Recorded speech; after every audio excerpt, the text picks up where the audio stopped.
Well, good morning. Yes, it's me, Kenny Polcari, your host of the party, and today is Tuesday, January 21st, 2025. And here are the things you need to know. And so it begins again, right?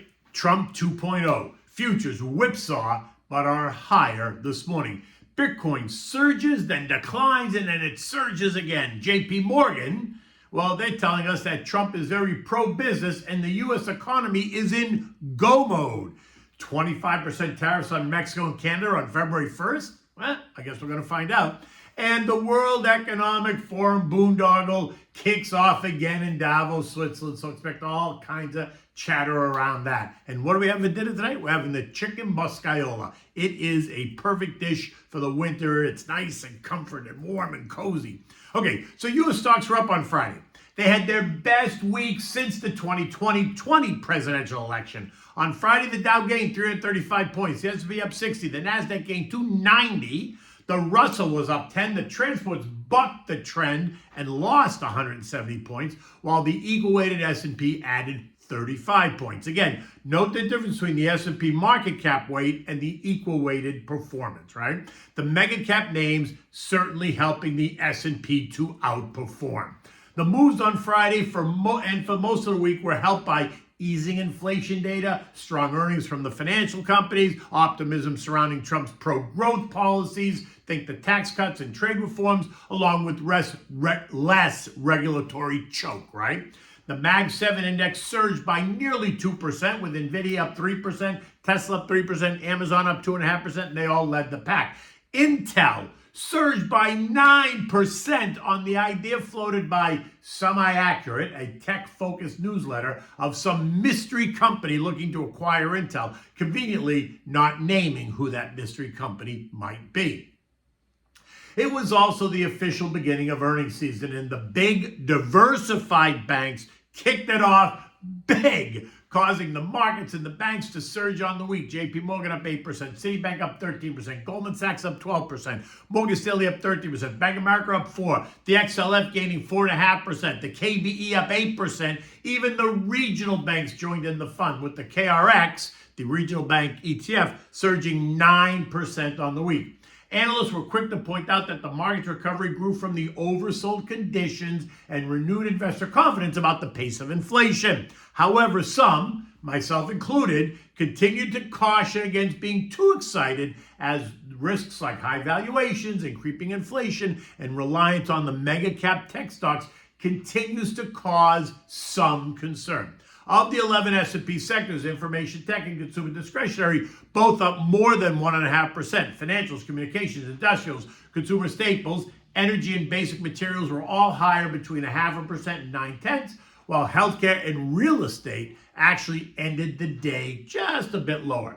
Nearly everything else was up. Home builders up 0.4%. Retail was up 0.25%. Airlines up 0.7%. Disruptive tech up 1.5%. The SPXL, which is a triple levered S&P long, gaining 2.8%. The value trade was up 7%. The growth trade was up 1.3%. Metals and miners up 9/10. Semis up 2.8%. Even the VIXI gained 0.6%, which is odd, you say, because the VIXI is usually seen as a contra trade. But considering the VIX was flat, yet stocks surged, why did the VIXI surge? Well, maybe because the VIXI usually trades in tandem with the VIX. The prices of those future contracts, the VIXIs, are also, though, influenced by market expectations of future volatility, meaning that while Friday's volatility was muted, traders and some investors are anticipating higher volatility in the near future. Just saying, keep your eyes open for that. And as you would expect, the usual contra trades were all lower. The dog lost 0.7%, the SH was down 0.9%, and the PSQ was down 1.6%, while the SPSX, which is a triple leverage short, lost the same, nearly 3%. The Ego data on Friday was also a winner. Housing starts soared, rising 15.8% month over month, while building permits, which were expected to be down 2.2%, came in at only down 0.7%, which was a clear win. Industrial production rose 0.9% versus the expected plus 0.3%, and well above last month's revised up 0.2%. Capacity utilization rose to 77.6%. Bitcoin has done nothing but surge in the new year as Inauguration Day approached. Yesterday, it traded up and through 109,000, only to retreat. This morning, it's trading back at 103,000. Ethereum's trading at 3,300, and XRP is trading at 309, also after having surged to 3.5. Oil, which had traded up and through $80 last week on January 15th after Jojo imposed last-minute sanctions on Russia, is now in retreat as investors and traders focus on what Trump sees as new energy policy. In the hours after he took over, he launched a sweeping overhaul of our energy policy, directing the government to drill, baby, drill, as he declared an energy emergency, supporting fossil fuel production while also pulling out of the Paris Climate Accord. The energy emergency is about all the AI and quantum computing demand, right? We talked about that. Oil is down $1.70 this morning, trading at $76.20. If oil continues to weaken, the chart says it should find support at the trend line at $72.60. Gold, which had surged higher as well, as investors and traders assessed and prepared for potential market upheaval and trade wars, is in retreat this morning. Gold is down $15, trading at $27.33, taking it below the November and December high of $27.50. So here's the argument. On the one hand, the argument is that Trump's policies on immigration, geopolitics, and tariffs are going to create all kinds of uncertainties and tensions, and that's going to cause investors to go for the safety play, sending gold higher. Yet, if you flip that argument and do not agree with that thesis, and you expect the geopolitical issues to calm down, the tariffs to not cause out of control inflation, and the deportation of Venezuelan gang members to be a good thing, then your assessment is that gold should move lower. And that apparently is what the market is telling you. My sense is that once Trump takes office and moves into the Oval Office, those fears are going to in fact subside and gold will retreat, taking it back to trendline short-term support at 26.70. Earnings have gotten off to a great start. I think we're running at better than 90% beat rate after the first full week. Clearly, that's going to change in the weeks ahead. History usually has that metric at about a 75% beat rate. Last week, it was all about the big diversified banks. This week, we're going to begin to hear from names like KeyBank, Prologis, Triple M, Charles Schwab, D.R. Horton, United Airlines, Procter & Gamble, GE Verona, Abbott, Halliburton, Johnson & Johnson, Travelers, Alcoa, Hexcel, Kinder Morgan, GE, Alaska Airlines, and American Airlines. And they all represent industries that include banks, industrial REITs, diversified industrials, wealth management, home builders, airlines, computer hardware and storage, personal care, electric power equipment, medical devices, oil field services and equipment, large pharma, and P&C insurance, base metals, aircraft and parts, midstream oil and gas. So we're going to start to get a broader understanding of the health of the U.S. economy. U.S. futures this morning are screaming higher, right? They were screaming higher last night at 8 p.m., then they faded overnight. Now they're once again up substantially, all as the new administration takes hold and Donnie promises a new golden age. At 6 o'clock, Dow futures up 150, S&P's up 22, the Nasdaq hit by 90, while the Russell is up 14 points. Look, in the end, investors and traders and algos will be keenly focused on whether or not he can follow through on all of these campaign promises or whether or not Congress is going to get in his way, because the next move in asset prices is going to be driven by what happens next in policy. Eco data this week includes the Philly Fed non-manufacturing, so think services, activity, and we're a 70% services activity economy.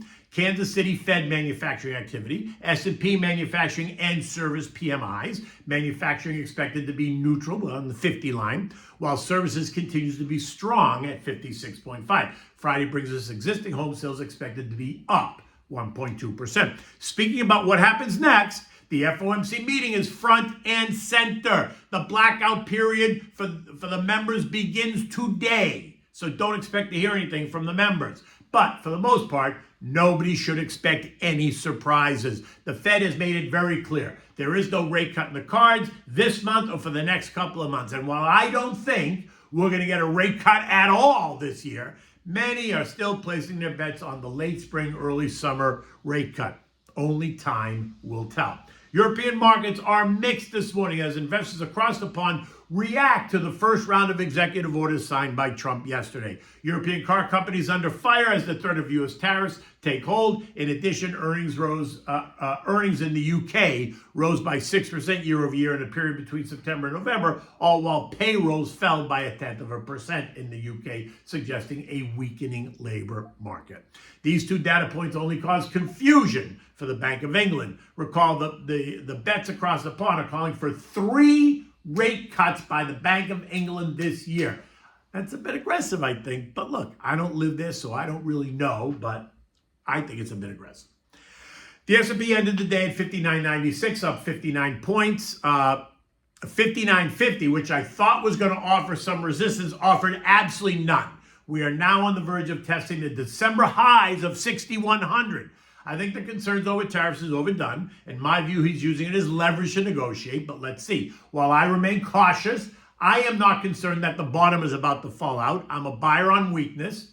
Keeping cash is an investment decision, right? As it's earning 4.5% while it waits to be invested. And remember, you are invested on the balance of your portfolio. So if the market rallies, you are participating. And when, not if, it declines, guess what? You got cash to put to work. So it's all good. Okay, so what do we have for dinner tonight? We're having the chicken Boscaiola. Now, this is a classic Italian dish with roots that come from the countryside of Italy. The name Boscaiola translates into woodcutter style or forest style, emphasizing its rustic origins and connection to the forest flavors like mushrooms and herbs. Now, for this, you're going to need olive oil, 3 cloves of garlic that you're going to mince, sliced shallots, 1 pound of fresh mushrooms that you're going to slice, frozen peas, chopped fresh parsley, salt and pepper, Italian herbs, 1 pound of boneless chicken breast, right, thin sliced. You need flour for dredging. You need butter. You need a bechamel sauce, which is just butter, flour, and milk. You need white wine or chicken stock, one or the other, and you need a splash of water. Now, in a large saute pan, you're going to add the olive oil, shallots, and garlic. Cook on low heat for 3 or 4 minutes. Then you're going to add in the sliced mushrooms and chopped parsley. Season it with salt and pepper. Cover it. Let it cook for a few minutes. Then uncover it and continue cooking until the mushrooms are tender and slightly brown. Remove the mushrooms then and just set them aside. Now, season the chicken pieces with salt and pepper and the Italian herbs, and then dredge it in flour. And then set those aside. Now, using the same saute pan that you just used for the mushrooms, add some butter and a splash of olive oil. When it's melted, you're going to add the dredged chicken and cook on medium heat, browning on both sides, right? You're not going to cook it all the way through because you're going to go back there and finish cooking it. Then remove the chicken after it's browned, set it aside.